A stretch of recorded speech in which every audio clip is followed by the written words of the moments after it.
আসলে এই রমজান মাসটা হচ্ছে একজন মুমিনের জন্য সহানুভূতির মাস। এই রমজান মাসটা হচ্ছে একজন মুমিনের জন্য গরিব দুঃখীদের দেখাশোনা করার মাস। এই রমজান মাসটা হচ্ছে একজন মুমিনের জন্য তার পরিবার পরিজন আত্মীয় স্বজন কেমন আছে, কি করতেছে, কিভাবে খাইতেছে, এটা দেখা করার মাস। যাই হোক আল্লাহ পাক রব্বুল আলামিন আমাদেরকে এই রমজান মাস উপলক্ষে তৌফিক দান করেছেন। আমরা শুকরিয়া আদায় করে আর একবার বলি আলহামদুলিল্লাহ। মুহতারাম হাজিরিন, যখন রমজান মাসটা আসে তখন আমরা তিনটা পরওয়ানা লাভ করি। তিনটা পরওয়ানা কিভাবে লাভ করি আসুন আমরা হাদিস শরীফের মাধ্যমে তা জেনে নেই। إذا كانت أول ليلة من شهر رمضان وصفدت الشياطين ومردت الجن وغلقت أبواب النار فلم يفتح منها باب وفتحت أبواب الجنة فلم يغلق منها باب فينادي مناد يا باغي الخير أقبل ويا باغي الشر أقصر। বিশ্বনবী রহমাতুল লিল আলামিন হযরত মুহাম্মদ সাল্লাল্লাহু আলাইহি ওয়াসাল্লাম ইরশাদ করেন, যখন রমজান মাসের প্রথম রাতটা আনাগুনা হয়, শাবান মাস শেষ হয়ে যায়, রমজান মাসের আনাগুনা হয়, সুফিদাতিশ শায়াতিনু ওয়া মারাদাতুল জিন। আল্লাহর হাবিব সাল্লাল্লাহু আলাইহি ওয়াসাল্লাম ফরমান, সমস্ত শয়তান এবং অবাধ্য জিনগুলাকে বেঁধে ফেলা হয়। সেই অবাধ্য জিন এবং শয়তানগুলাকে বন্দী করে ফেলা হয়, আটক করে ফেলা হয়। শুধু তাই না, ওয়াগুল্লিকাত আবওয়াবুন নার, আল্লাহ পাক রব্বুল আলামিন জাহান্নামের যত দরওয়াজা আছে সব দরজাগুলো আল্লাহ পাক রব্বুল আলামিন বন্ধ করে দেন। কতক্ষণ পর্যন্ত বন্ধ করে দেন? ফালাম ইফতাহ মিনহা বাবুন, যতক্ষণ পর্যন্ত রমজান মাস শেষ না হয় ততক্ষণ পর্যন্ত আল্লাহ পাক রব্বুল আলামিন জাহান্নামের দরজাগুলোকে বন্ধ করে দেন। এরপরে আল্লাহর নবী সাল্লাল্লাহু আলাইহি ওয়াসাল্লাম আরো বলেন ওয়া ফুতিহাত আবওয়াবুল জান্নাতি, যখন রমজান মাসের আনাগুনা হয় তখন জান্নাতের যত দরজাগুলো আছে সব দরজাগুলা আল্লাহ পাক রব্বুল আলামিন খুলে দেন। ফালাম ইউগলাক মিনহা বাবুন, আর এই দরজাগুলা ততক্ষণ পর্যন্ত বন্ধ হয় না যতক্ষণ পর্যন্ত রমজান মাস শেষ না হয়। শুধু তাই না, ফায়ুনাদি মুনাদিন ইয়া বাগিয়াল খায়র, একজন জান্নাতি ফেরেশতা একজন আহ্বানকারী আহ্বান করেন, হে ভালো পথের অধিকারী অন্বেষণকারী তুমি সামনে আগাও। ওয়া বাগিয়াশ শাররি আকসির, হে মন্দ পথের অনুসারী তুমি থামো। যালিকা ফি কুল্লি লাইলাতিন, এভাবে প্রতিটি রমজান মাসের রাত্রিতে এই ফেরেশতা আমাদেরকে আহ্বান করে ডাকেন আর এই সমস্ত কথাবার্তা বলেন। আমরা প্রত্যেকে জোর আওয়াজে বলি সুবহানাল্লাহ। মুহতারাম হাজিরিন, তাইলে আমরা এই হাদিস থেকে কি পাইলাম? এই হাদিস থেকে আমরা তিনটা পরওয়ানা লাভ করছি। এক নাম্বার, সমস্ত শয়তান এবং অবাধ্য জিন্নাতদেরকে বেঁধে ফেলা হয় এই রমজান মাসে। দুই নাম্বার, এই মাসে আল্লাহ পাক রব্বুল আলামিন জাহান্নামের যত দরজা আছে সব দরজাগুলো আল্লাহ পাক রব্বুল আলামিন বন্ধ করে দেন। তিন নম্বর পরওয়ানা কি?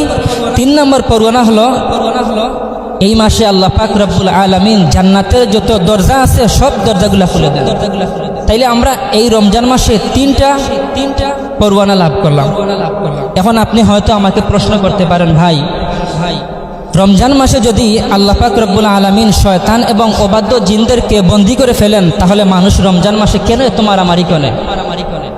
রমজান মাসে যদি শয়তান এবং অবাধ্য জিনগুলোকে বন্দী করে ফেলা হয় তাহলে মানুষ কেন এত ঝগড়া করে, কেন এত গালাগালি করে? এই কথার উত্তর হিসাবে আল্লাহ পাক রব্বুল আলামিন স্বয়ং কুরআনে কারিমে বলেন,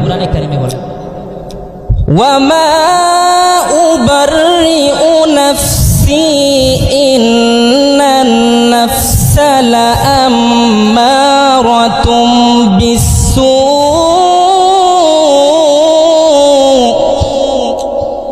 আল্লাহ পাক রব্বুল আলামিন ইরশাদ করেন, এরে মুমিনের দল, এরে মুমিনের দল, প্রতিটা মানুষের সাথে একটা নফসে শয়তান থেকে, সেই নফসের নাম হচ্ছে নফসে শয়তান। এই নফসটা বরং শয়তানের চাইতেও বড় মারাত্মক। যখন কোনো মুমিন গুনাহের কাজ করে বসে ফেলে, তখন শয়তান সাধারণ মাত্র শুধু কৌশল অবলম্বন করে বরং সেই গুনাহটা সামনে তুলে ধরে, কিন্তু সেই সমস্ত গুনাহগুলা স্বয়ং বান্দা বাস্তবিকভাবে তা প্রমাণ করে। তাইলে আমরা এই আয়াত থেকে বুঝতে পারলাম শয়তান ছাড়াও আরেকটা শয়তান আছে, সেটা হচ্ছে আপনার আমার মনের শয়তান। তো রমজান মাসে আল্লাহ পাক রব্বুল আলামিন অবাধ্য জিন্নাত এবং শয়তানদেরকে যদিও বেঁধে ফেলে, কিন্তু আপনার আমার অন্তরে, প্রতিটা মানুষের শিরায় উপশিরায় অন্তরের মধ্যে একটা শয়তান আছে। আর এই শয়তানের কারণেই কিন্তু মানুষ এই নফসের কারণে কিন্তু মানুষ নফসের গুলামি করে। আরো কয়েক কারণ আছে, যেহেতু সময় কম আমি আমার বক্তব্যটা সামনে আগাইতেছি।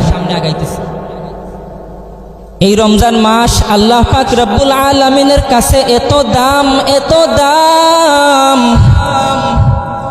অন্য কোন মাসকে আল্লাহ পাক রব্বুল আলামিন এত দাম দেন নাই।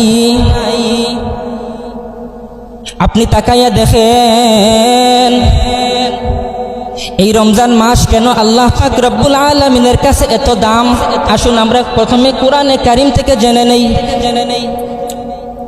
আমি কয়েকটা কারণ খুঁজে পেয়েছি রমজান মাসের কেন এত দাম। আসুন সর্বপ্রথম কারণ আমরা কোরআনে কারিম থেকে আমরা জেনে নেই। শাহরু রমাদানাল্লাযী উনজিলা ফীহিল কুরআন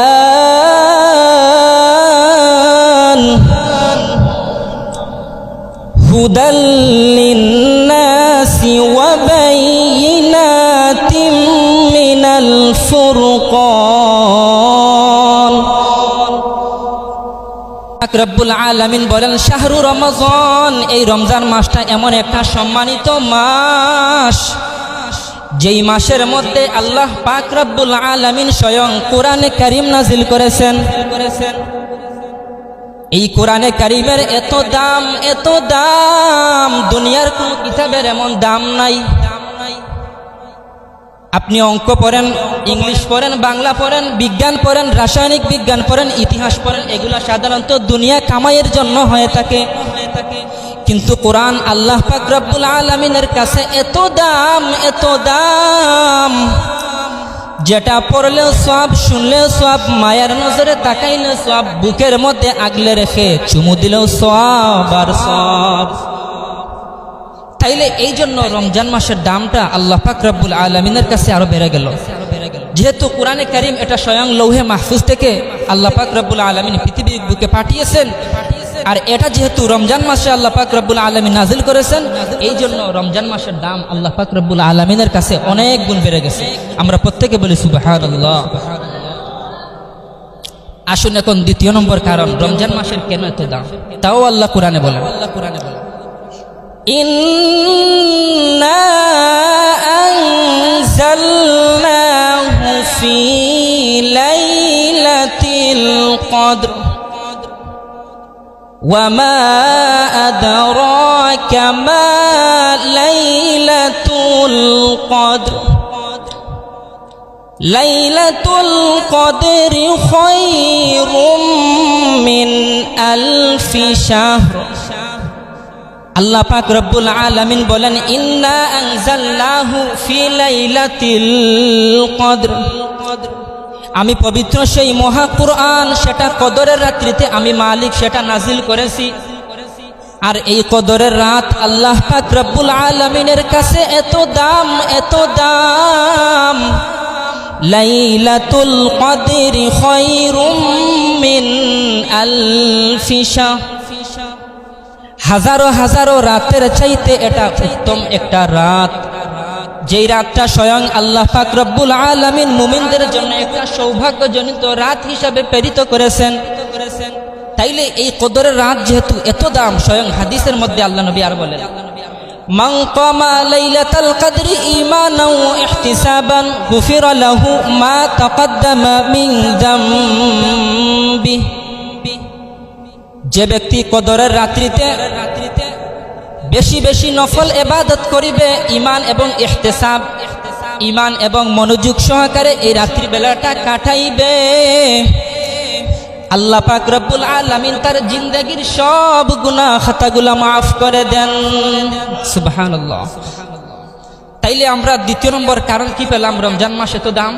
কারণ এই রমজান মাসটা মধ্যে আবার একটা রাত আছে, সেটা হচ্ছে কদরের রাত। আর কদরের রাত তো আপনাদেরকে একটু আগেই বললাম, সেটা হাজার হাজার রাতের চাইতে একটা উত্তম রাত।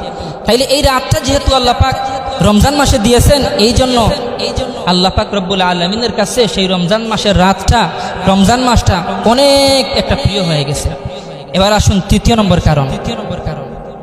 তাও আল্লাহ নিজে কোরআনে বলেন, কুতিবা আলাইকুমুস সিয়ামু কামা কুতিবা আলাল্লাযীনা মিন ক্বাবলিকুম লাআল্লাকুম তাত্তাকুন।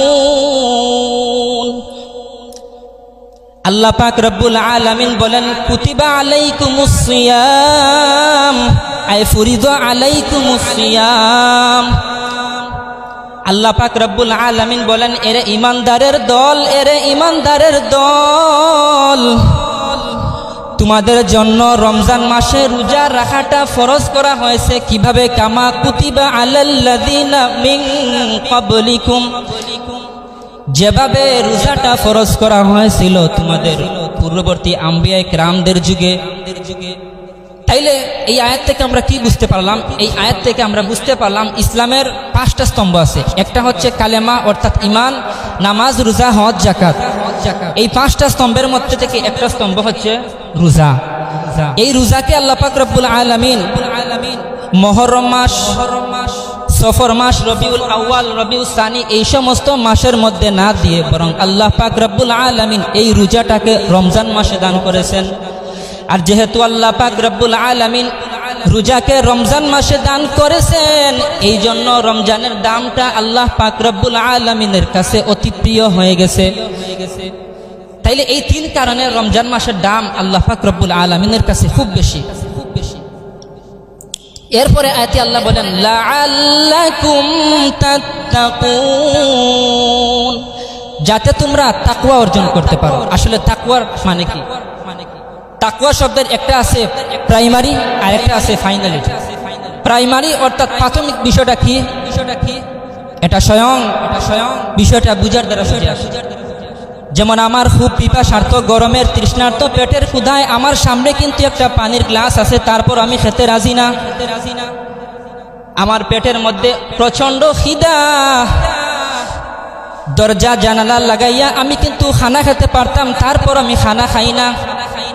দুনিয়ার সমস্ত মানুষের অগোচরে থাকলেই কিন্তু আমার মনের মধ্যে এটা আছে, ওয়াহুয়া মাকুম আইনা মা কুনতুম, কারণ আমি যেখানে থাকি না কেন, যেখানে বসবাস করি না কেন, মালিক কিন্তু আমার সাথে আছে। এই জন্য আল্লাহ পাক রব্বুল আলামিন নিজেই বলেন, ইয়ালামু খাইনাতাল আয়ুনি ওয়া মা তুখফিস সুদূর। এর বান্দা, তুমি কি করতেছো না করতেছো, তোমার অন্তরের মধ্যে কি বাজে কল্পনা করছো, লুকাইয়া খাইছো না দেখিয়ে খাইছো, সেটা মালিক কিন্তু আমি জানি। এটার নামই হচ্ছে তাকওয়া।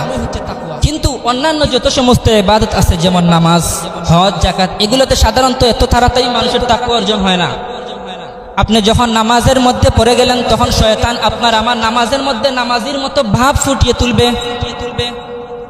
আপনি আমি যখন কোরআনে কারীম তেলাওয়াত করতে যাই, আমি একজন কারি, সেটা মানুষ জানুক, এইরকম এই সমস্ত রিয়ামূলক শব্দ আপনার আমার অন্তরের মধ্যে থাকতেই পারে।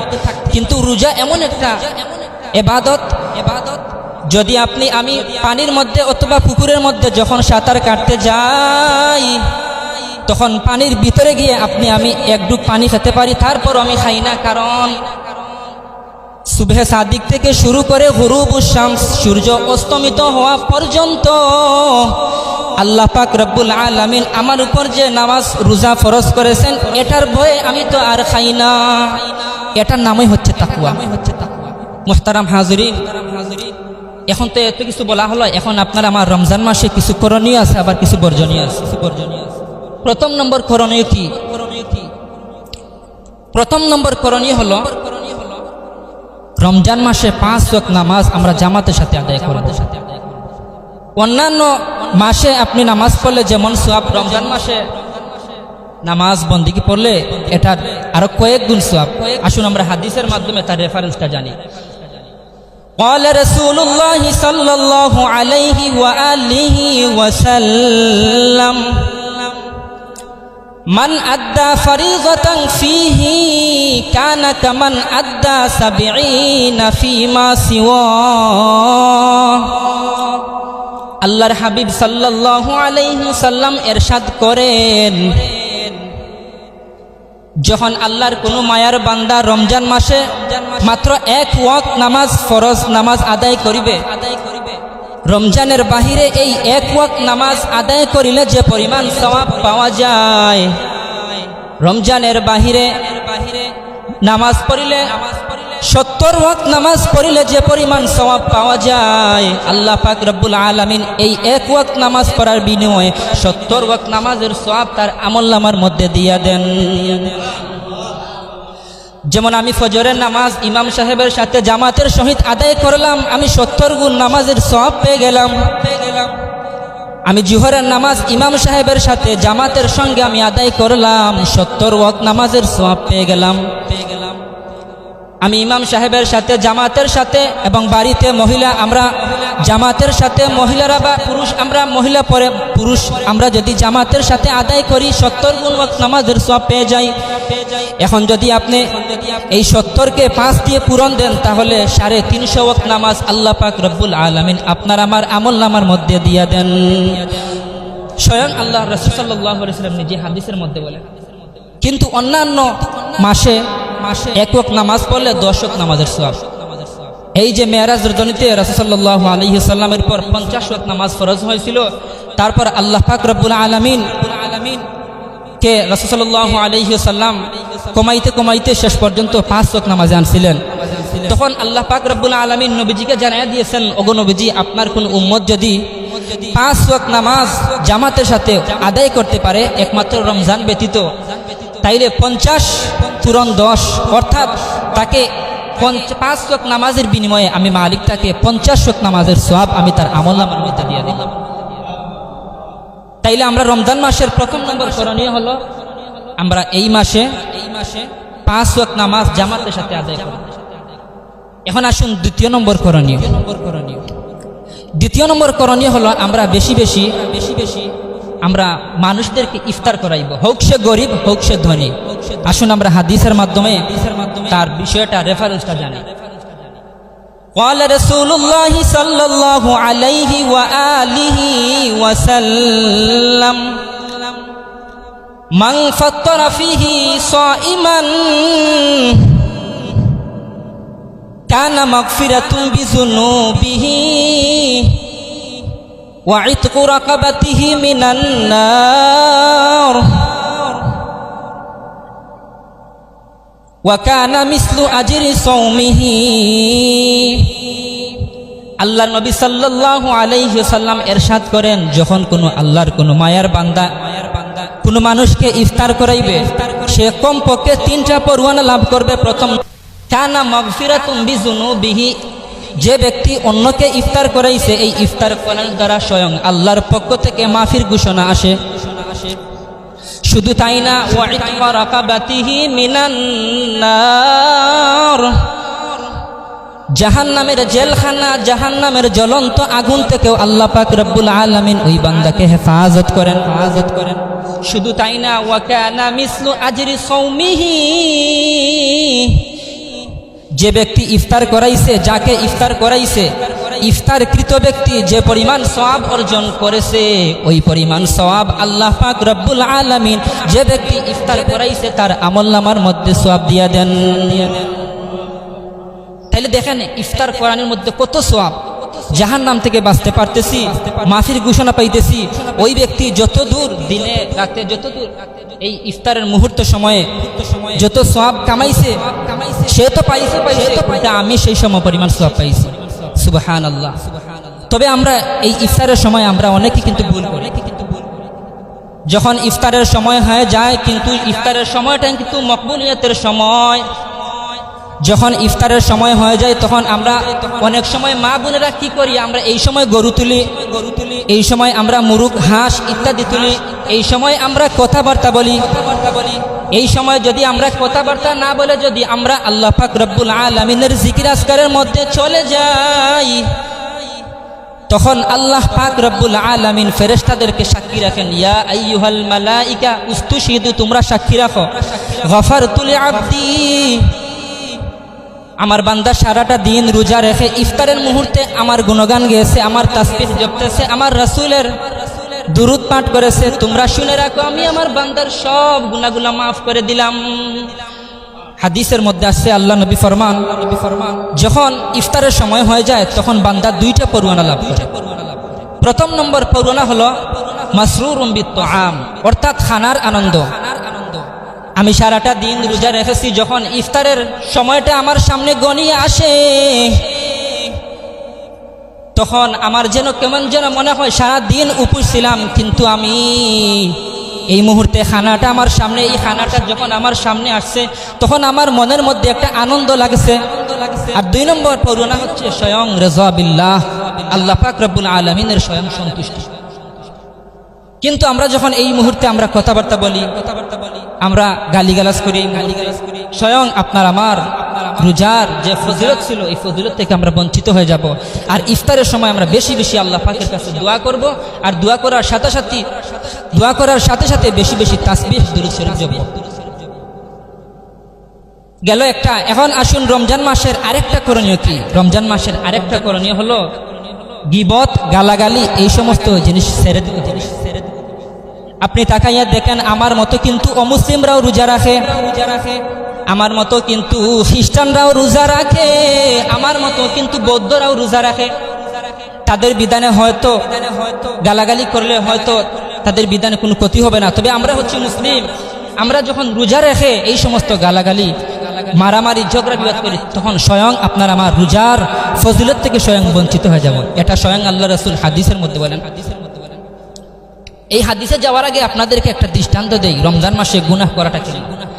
মনে করুন এক ব্যক্তি কি করলো, মসজিদের মধ্যে মিথ্যা কথা বলছে, আরেক ব্যক্তি মসজিদের বাহিরে মিথ্যা কথা বলছে। তাইলে আপনারা বলুন তো এই দুই ব্যক্তির গুনাহ সমান না পার্থক্য আছে? পার্থক্য আছে। কারণ যে ব্যক্তি মসজিদের বাহিরে মিথ্যা কথা বলছে সে তো একটা গুনাহ করছে, আর যে ব্যক্তি মসজিদের মধ্যে মিথ্যা কথা বলছে সে তিনটা গুনাহ করছে। এক নম্বর, আমি যখন একটু পরে ইমাম সাহেবের মাধ্যমে অথবা নিজের মাধ্যমে পড়ব আলহামদুলিল্লাহি রাব্বিল আলামিন, তখন মালিক আপনার আমার কথার প্রত্যুত্তরে বলেন হামিদানি আবদি, আমার বান্দা আমার প্রশংসা করছে। তাইলে আল্লাহ পাকের সাথে কেমন যেন আমি একটা কথাবার্তা বলছি। তাইলে এই মুহূর্তে দুনিয়ার আহাব্বুল বিলাদি ইলাল্লাহি মাসাজিদুহা, দুনিয়ার সমস্ত শ্রেষ্ঠ জায়গার মধ্যে শ্রেষ্ঠ জায়গা হচ্ছে সেটা হচ্ছে মসজিদ। আর আমি আল্লাহর ঘর মসজিদের মধ্যে এসে আল্লাহ পাককে সামনে রেখে আমি কথা বলতেছি। যে কাজটা মসজিদের বাহিরে বলা জায়েজ, প্রয়োজন ছাড়া মসজিদের ভিতরে বলা না জায়েজ। দ্বিতীয় নম্বর গুনাহ করছে মসজিদের মধ্যে কথা বলে, সেটা হচ্ছে মসজিদের ভিতরে তো দুনিয়াবি কথা বলা হারাম। এখন আমি কথা বলছি এই জন্য আপনার আমার দুইটা গুনাহ হয়েছে। আরেকটা গুনাহ হয়েছে স্বয়ং মসজিদের মধ্যে মিথ্যা কথা বলছি, সঠিক তো নয় বরং উল্টা আরো মিথ্যা কথা বলছি, এই জন্য তিনটা গুনার অধিকারী। ঠিক তেমনি ভাবে রমজান মাসে গুনাহ করলে যেমন ডবল সওয়াব, তেমনি ভাবে রমজান মাসে গুনাহ করলে তেমন ক্ষতিও বেশি। আল্লাহর হাবিব সাল্লাল্লাহু আলাইহি ওয়াসাল্লাম হাদিস শরীফের মধ্যে বলেন, মাল্লাম ইয়াদা কাওলাজ জুর ওয়াল আমালা বিহি ওয়া ফি রাওয়ায়াতিন ওয়াল গীবাতি ওয়া ফি রাওয়ায়াতিন আত-তারাফফুস ফালাইসা লিল্লাহি হাজাতুন আন ইয়াদা তাআমাহু ওয়া শারাবাহু। যে ব্যক্তি রমজান মাসে মিথ্যা কথা বলে, গালাগালি করে, ঝগড়া বিবাদ করে, মারামারি করে, হিংসা নিন্দা অহংকার এই সমস্ত মনের মধ্যে থাকে। স্বয়ং আল্লাহ রাসূল পরের লাইনের মধ্যে বলতেছেন, ফালাইসা লিল্লাহি হাজাতুন আইয়াদা তাআমাহু ওয়া শারাবাহু। তার সেহরির সময় যে খানা খাইছিল, সেহরির সময় যে পিনা করছিল, সারা দিন যে উপোস রেখেছিল, এটা রাখার দ্বারা আল্লাহ পাক রব্বুল আলামিনের কাছে কোনো কাজে আসবে না। যদিও রোজার হক আদায় হয়ে যাবে, কিন্তু রোজার মধ্যে যে আল্লাহ পাক আমাদেরকে একটা সওয়াব দিয়েছেন, এই সওয়াব থেকে বঞ্চিত হয়ে যাব। এই জন্য আল্লাহ পাক রব্বুল আলামিন হাদিসে কুদসিতে স্বয়ং নবীজিকে জানাইয়া দেন, আস-সাওমু লি ওয়া আনা আজিজি বিহি। রোজা একমাত্র আমার জন্য, আর এর ফলাফল, এর সওয়াব একমাত্র আমি মালিক নিজের কুদরতি হাত দ্বারা দেব। দেখেন, ইসলামের 5টা স্তম্ভ আছে। আল্লাহ পাক বলেন নাই আস-সালাতুলি, আল্লাহ পাক বলেন নাই আল হাজ্জুলি, আল্লাহ পাক বলেন নাই আজ-যাকাতুলি, আল্লাহ পাক কিন্তু তাও বলেন নাই আল ঈমানুলি, বলেছেন আস-সাওমুলি। রোজা একমাত্র আমার জন্য। কারণ রোজাটা যখন বান্দা করে, তখন সে কিন্তু তার অন্তরের মধ্যে তাকওয়া জাগে, হোক সে নামাজি হোক বেনামাজি। তাইলে রমজান মাসে আপনার আমার তো গেলে আরেকটা করণীয়। এখন আসুন আরেকটা করণীয়। রমজান মাসে আরেকটা করণীয় হলো বেশি বেশি জিকির করতে হবে। قال رسول الله صلى الله عليه وآله وسلم أحب الكلام إلى الله أربع। 4টা এমন কালেমা, যে কালেমাটা আল্লাহ পাক রব্বুল আলামিনের কাছে অতি প্রিয়। সুবহানাল্লাহ ওয়ালহামদুলিল্লাহ লা ইলাহা ইল্লাল্লাহ আল্লাহু আকবার। وفي رواية قال رسول الله صلى الله عليه وآله وسلم। অপর এক riwayতের মধ্যে আছে, আল্লাহ নবী ফরমান, কালিমাতান হাবিবাতান ইলার রহমান খফিফাতান আলাল লিসান সাকিলাতান ফিল মিজান। আল্লাহ পাক রব্বুল আলামিনের কাছে 2টা কালেমা এত প্রিয়, অন্য কোনো কালেমা এত প্রিয় নয়। সাকিলাতান ফিল মিজান, যে 2টা কালেমা মিজানের পাল্লাটাকে ভারী করে দেয়। শুধু তাই না, খফিফাতান আলাল লিসান, মানুষের জবান দিয়ে যে বলে, সেই জবান দ্বারা এই জিকির করতে কোনো কষ্ট হয় না, বরং হালকাভাবে পড়তে পারে। সেই 2টা কালেমা হলো, সেই 2টা জিকির হলো সুবহানাল্লাহি ওয়া বিহামদিহি সুবহানাল্লাহিল আযীম। এই 2টা হাদিস বুখারী শরীফের শেষ riwayat। এটা সমস্ত উলামায়ে কিরামগণের ফতোয়া মতে এই হাদিসটা হচ্ছে সহিহ, অর্থাৎ সমস্ত অনেক সাহাবীদের থেকে এই হাদিসটা riwayat বর্ণিত হয়েছে। গেল তো একটা। এখন রমজান মাসের আপনার আমার আরেকটা করণীয় হলো বেশি বেশি কোরআন তেলাওয়াত করতে হবে। বেশি বেশি আমরা কোরআনে কারীম তেলাওয়াত করতে হবে। দুনিয়ার মধ্যে যত নফল ইবাদত আছে, সব নফল ইবাদতের মধ্যে সবচেয়ে উত্তম ইবাদত হচ্ছে কোরআন তেলাওয়াত। আল্লাহর হাবিব সাল্লাল্লাহু আলাইহি ওয়াসাল্লাম এক হাদিসের মধ্যে বলেন যে সর্বোত্তম ইবাদত কোরআন তেলাওয়াত। আফজালুল ইবাদাতি তিলাওয়াতিল কুরআন, সর্বোত্তম ইবাদত কোরআন তেলাওয়াত। দুনিয়ার যত সমস্ত বই পড়েন না কেন, এটা কিন্তু সাধারণত দুনিয়া কামানোর জন্য হয়ে থাকে। যে একটা হরফ পড়লে কিন্তু নেকি হয় না, কিন্তু কোরআনে কারীম এমন একটা কালাম, স্বয়ং আল্লাহ রাসূল বলেন, মান ক্বারাআ হারফাম মিন কিতাবিল্লাহি ফালাহু 10 হাসানাত। আল্লাহর হাবিব বলেন, যে ব্যক্তি কোরআনে কারীমের মাত্র একটা হরফ তেলাওয়াত করবে, যেমন আলিফ, আল্লাহ পাক রব্বুল আলামিন নবীজিকে জানাইয়া দেন, ফালাহু 10 হাসানাত। আল্লাহ পাক সাথে সাথে তাকে 10টা নেকি দিয়ে দেন, ইল্লা বিসওম, তবে রমজান মাস ব্যতীত। রমজান মাসে একটা হরফ পড়লে 70 গুণ কোরআনে কারীমের সওয়াব পাওয়া যায়। 70টা হরফের সওয়াব পাওয়া যায় একটা হরফ পড়লে। তাই আপনার আমার উচিত হচ্ছে এই রমজান মাসে বেশি বেশি কোরআনে কারীম তেলাওয়াত। এখন যদি আপনি প্রশ্ন করেন, ভাই আমি তো কোরআনে কারীমই জানি না, পড়ব কি? আপনার পরিবারের মধ্যে যে সমস্ত মানুষরা কোরআন জানে, তার কাছে গিয়ে বলেন, কোরআনটা কিছু পড়ো, আমি শুনি। কারণ কোরআন আল্লাহ পাকের এমন একটা কালাম, যেটা শুনলেও সওয়াব, পড়লেও সওয়াব, দেখলেও সওয়াব। ময়লা জায়গা থেকে ফেলে বরং ভালো জায়গার মধ্যে রাখাও সওয়াব। আপনার আমার আরেকটা করণীয় হলো কোরআনে কারীম বেশি বেশি তেলাওয়াত করতে হবে। আরেকটা তেলাওয়াত হচ্ছে কিয়ামুল লাইল। এই কিয়ামুল লাইল দুই ধরনের হতে পারে, একটা হচ্ছে তারাবির নামাজ, আর একটা হচ্ছে তাহাজ্জুদের নামাজ। দুই ধরনের হাদিস বর্ণিত হয়েছে। قال رسول الله صلى الله عليه وسلم من صام رمضان وقيام الليل غفرت له ما تقدم من ذنبه। এই হাদিসটা পড়ার দ্বারা আপনার আমার অনেকের বিভ্রান্ত একটা সৃষ্টি। অনেকে বলে রোজা রাখলেই নামাজের কোনো প্রয়োজন হয় না। দেখেন এই হাদিসের মধ্যে আল্লাহ রাসূল সাল্লাল্লাহু আলাইহি ওয়াসাল্লাম দুইটা জিনিসের কথা বলছেন। একটা হচ্ছে মান সামা রমাদান, যে ব্যক্তি রোজা রাখবে, এর সাথে বলতেছেন ওয়া কিয়ামুল লাইল, এবং রাত্রে তারাবিহের নামাজ পড়বে, রাত্রের নামাজ পড়বে, তার জিন্দেগির সমস্ত গুনাহ আল্লাহ পাক রব্বুল আলামিন মাফ করে দেন। এই জন্য রোজা রাখার সাথে সাথে আপনার আমার প্রত্যেকের তারাবির নামাজ তো পড়তেই হবে। আরেকটা হচ্ছে তাহাজ্জুদের নামাজ পড়তে হবে। আপনি তাকাইয়া দেখেন অন্যান্য মাসের তুলনায় কিন্তু এই মাসে তাহাজ্জুদের নামাজ পড়ার সুবর্ণ একটি সুযোগ। অন্যান্য মাসে কিন্তু আপনি চাইলেও তাহাজ্জুদের নামাজ পড়তে পারবেন না যদি অন্তর ঠিক না থাকে।